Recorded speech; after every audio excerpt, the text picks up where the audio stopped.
for those who were here on Wednesday and again today.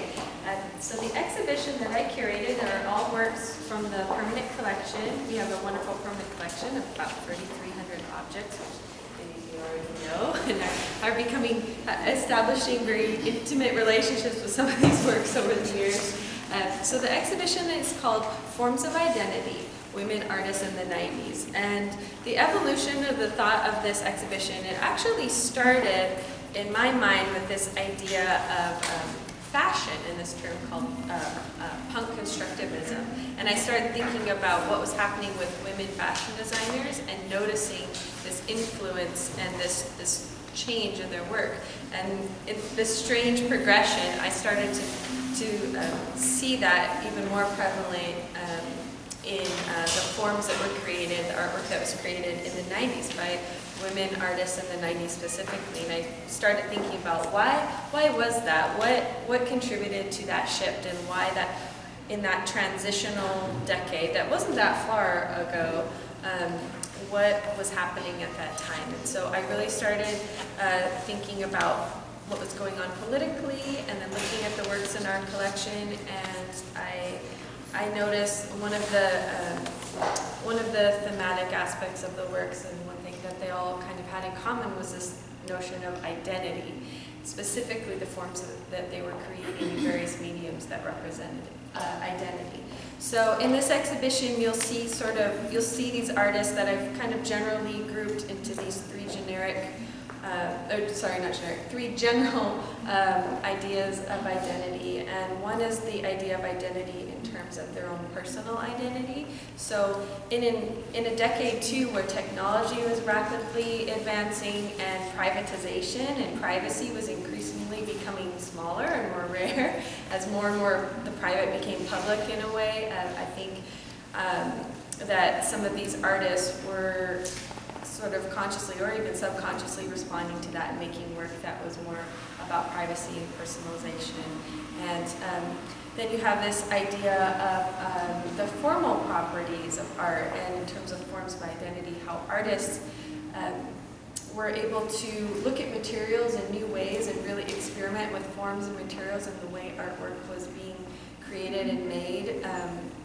And some of that is also a response to what male artists were doing in other either congruent art movements or art movements prior, which I'll talk about in the tour a little bit later.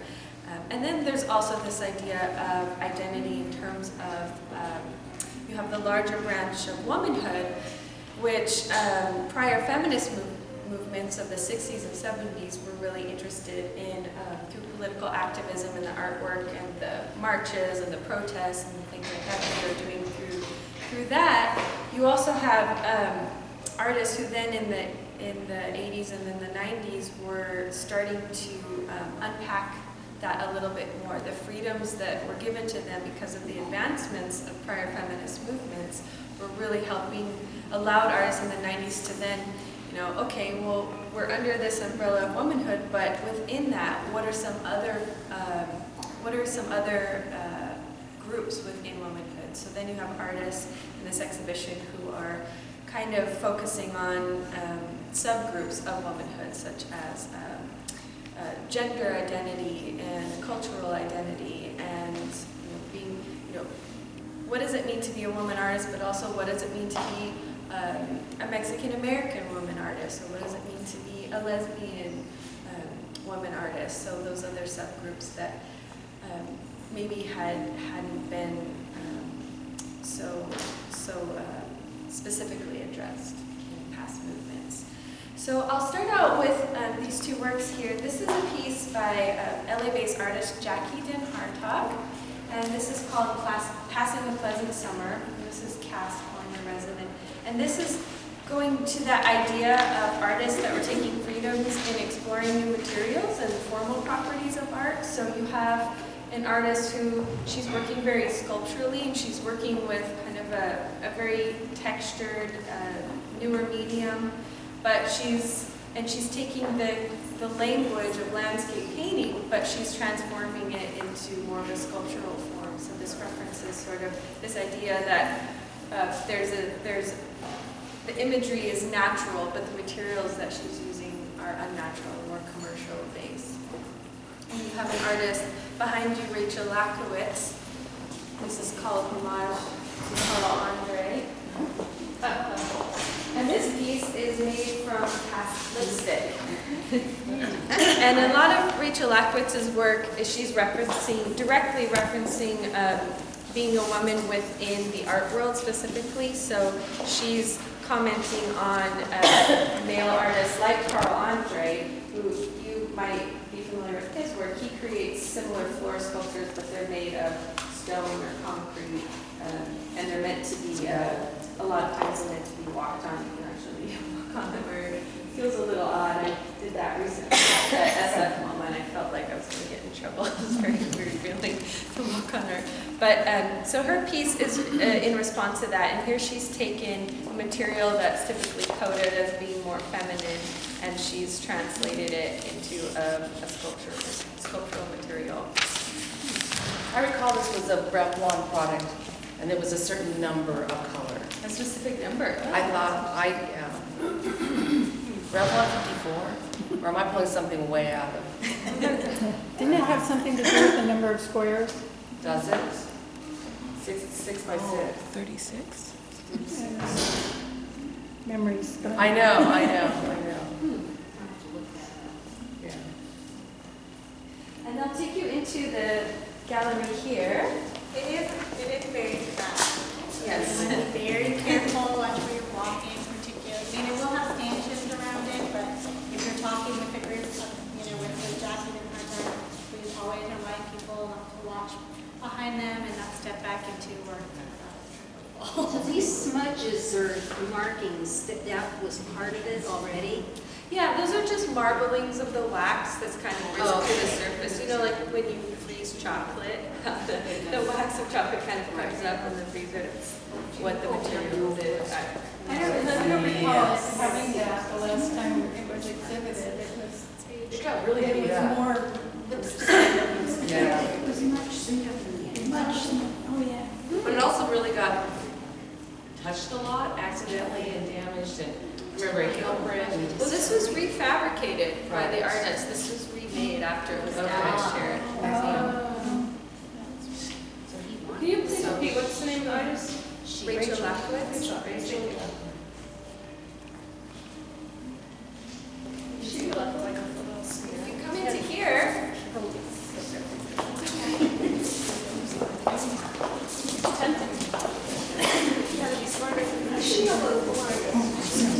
she is. Yeah, so with the exception of 2 artists in this exhibition, all of them are LA based. They're all currently living and working here in the Los Angeles area, except for 2. Leslie Brack is I believe in New York.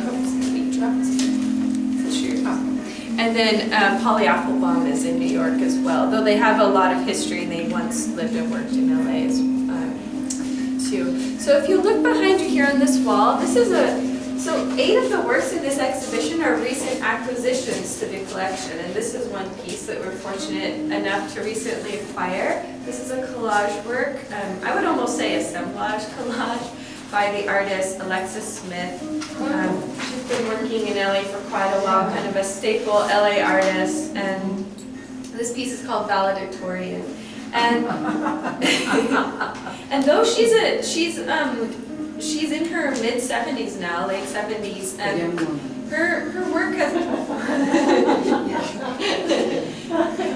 there's a range of age in this exhibition as well, which is intentional on my part, because I really wanted to show how artists in the 90s, artists that maybe had been more involved in prior feminist movements, or at the time paralleled with the prior feminist movements, how they were working at the same time as these younger artists were coming up and working in the 90s, and I really wanted to show the breadth of the types of works that were being created in the 90s and the relationship between those.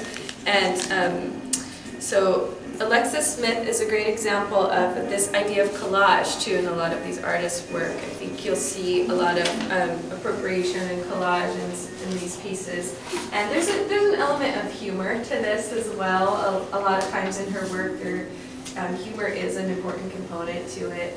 But also this idea too of popular culture, and she sort of is more on the fringe of this idea of directly addressing popular culture and women's, the way that women are characterized or portrayed in popular culture.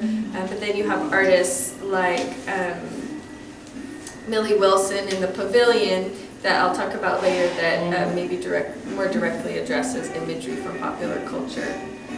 So if you move in a little bit more here.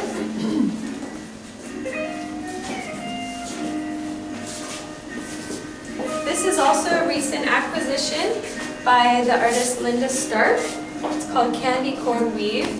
And what's interesting about this work is first, both the scale of it, it's pretty small, sort of like a jewel-like painting, but also it's the way in which she's using a traditional medium, oil paint.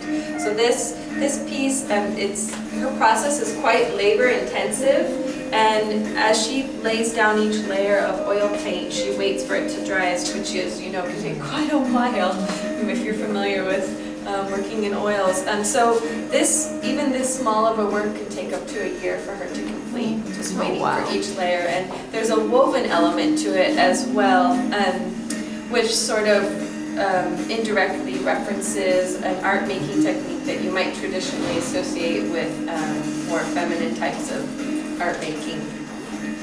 And here she's reimagined it in a new idea. Sorry, is she an African American artist? No, was that because of the horn weave? Yeah, I think it's the colors that she's used to reference the candy corn. Yeah, candy corn. Yeah, there's sort of that fetish quality to it as well. The sheen on it, and it almost gives it a plastic quality the way that she layered it like that. I first thought it was a acrylics. Yeah. My first glance. Oh, it does kind of have Yeah. that. And I thought it was leather, I thought it was the Right. I didn't really, Oh. I had to get right up to see that it was the Right. And so is not Yeah, it does almost look plastic or ceramic. You could probably get that same effect with other materials. So it's interesting that she chose oil paint to work with, and I think worth thinking a little bit about of why she specifically chose to do such a labor-intensive process. But it reminds me very much of Yeah. how she would layer and layer time.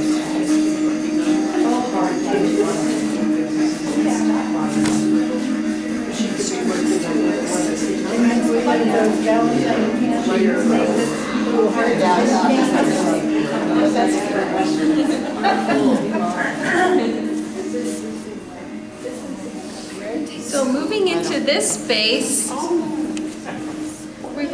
I think you can really see in these specific works this idea of the political becoming personal.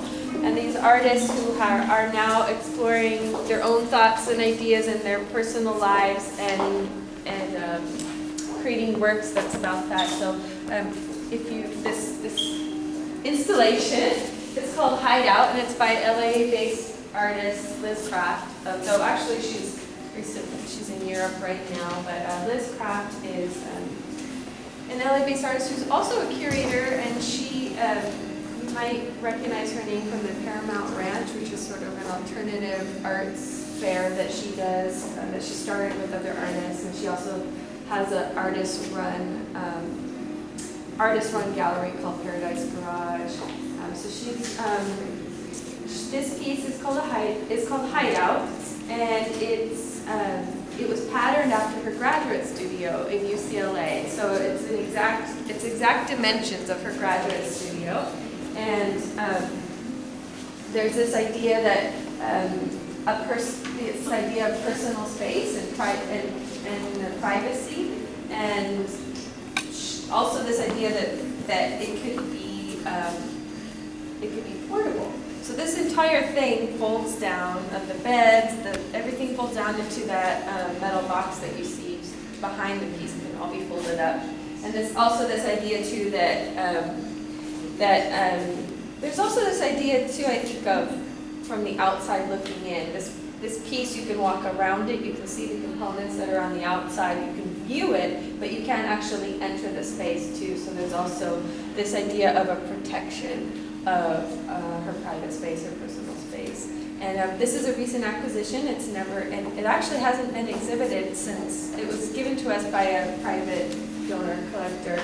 And it hasn't been exhibited since it was acquired after her grad show. So we're really excited to be able to present it and show it for the first time, since it was first made and shown.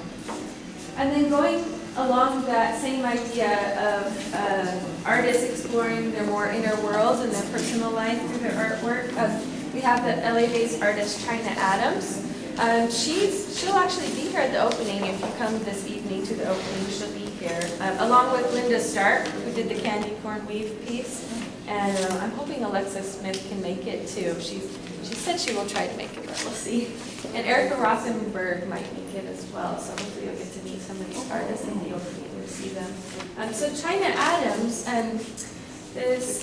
she uses sculpture and other medium to create conceptual work. She considers herself a conceptual artist. So this piece is called Box Number 6 from the official Stitch and Hide Procedure series. And this was a whole series that she did, and then I'm not certain of the exact number of sculptures that she did, but this was a whole thing that she did at her gallery, and I'll just read you. These are notarized documents, and I'll read you kind of what her process was. So it says, "Let it be known, on February 20th, 1995, via an extensive inventory of her possessions, China Adams came to the conclusion that 77.13% of her possessions had achieved what she has named official burden status."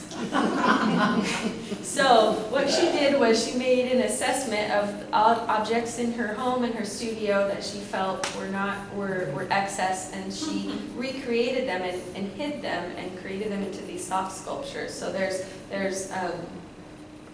at least 20 or 30 of these sculptures of similar shape and size, and we have box number 6 in our collection. So I was thinking too, it might be fun when you bring in children to have them guess what they think the objects might be, like Christmas, what do you think that might be? I mean, I really think it's got to be a football, but I don't know. So this idea too, there's an element of humor to it as well, but then there's also this idea of consumerism and her thinking about that specifically as an artist, as a consumer as well. So a little bit of an opposite view of consumerism compared to pop art design. So she's taken her objects and encased them in a covering. Mm-hmm. And turned them into hidden sculptures. Nice. And you'll notice in the back behind you, Meg Cranston's SNUS. Another similar element of these works is this quality to them that might seem upon first glance as unfinished, we might say, or not as fine of art. But with Meg Cranston, her work is conceptual as well, and many of these artists were beginning to think about this idea of the idea over the formal properties. So with Meg Cranston, a lot of times she works very quickly in her work, and that's part of her process. She wants to get it out, but her idea or her concept as quickly as possible. That's created with cardboard and acrylic. There's sort of this,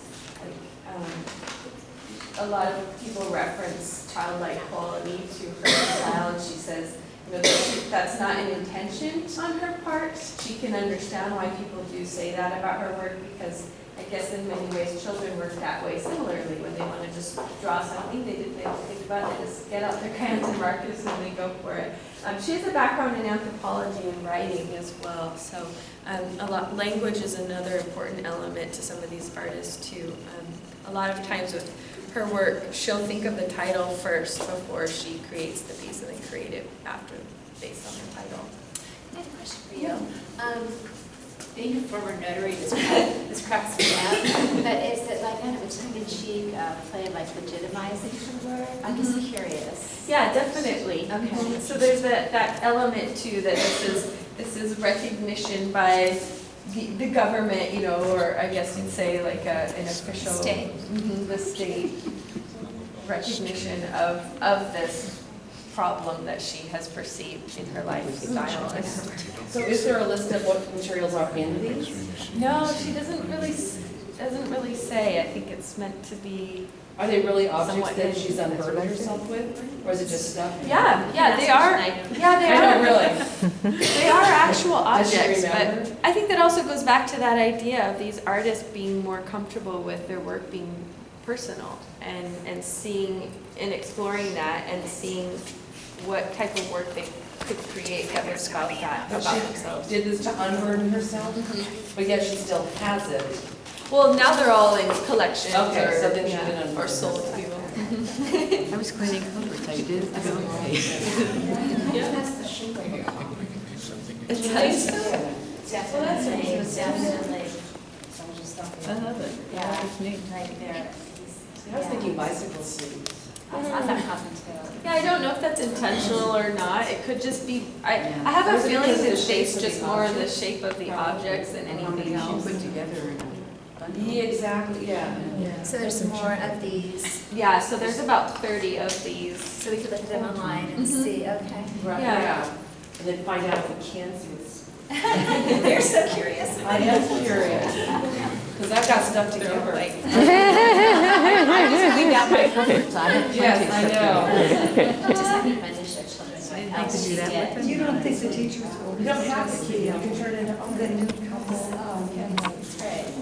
This is the whole thing I about asked, masks. I asked Cassandra and Lindsay about that. I'm not sure. Yeah, I don't. I mean, they're not completely nude. They are covering themselves.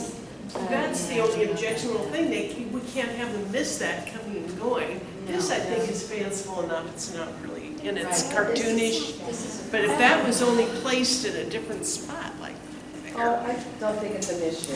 you don't think Newport Mesa's gonna pass? Well, I think it depends on the adults that are on the tour, it's not the kids. Yeah, you can walk by that and pass. Okay. And the teachers. Is that a good answer? Maybe let's go talk about that work and see what you think. That thing has hardly read.